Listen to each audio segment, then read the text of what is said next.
she could have just taken a plane straight to Nigeria. Yeah. Now we must also focus another cost of her being transported from South Africa to Nigeria. This country keeps spending more and more money on foreigners, and really, we'd like to know how much is the government spending on addressing this issue of foreign nationals, from our prisons to our schools to the nutrition they're spending on giving them, to the SASA grants that they are getting, to the hospital, everything. We want to know how much the government is spending on foreign nationals in this country.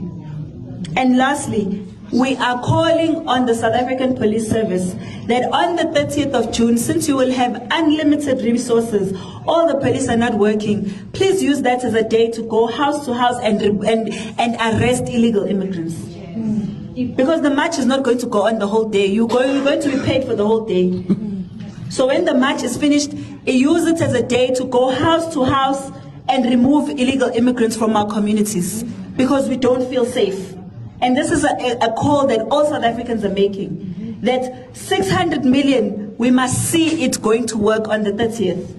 Go and remove illegal immigrants from their homes. Go and verify the documents from the bill. Don't meet them and tell them what their rights are. Go and tell them what laws they've broken and arrest them. That's a job of SAPS.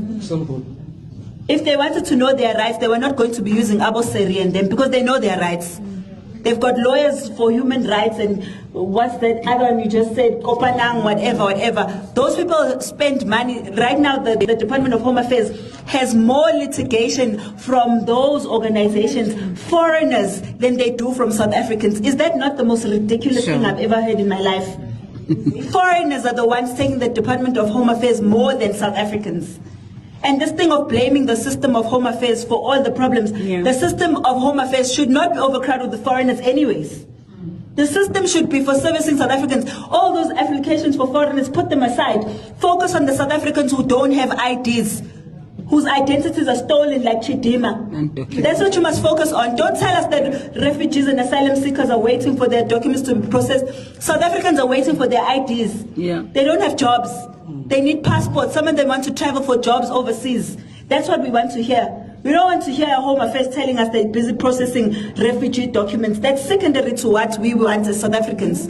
We can't have 4 million South Africans undocumented. Then you want to tell us you're processing refugees.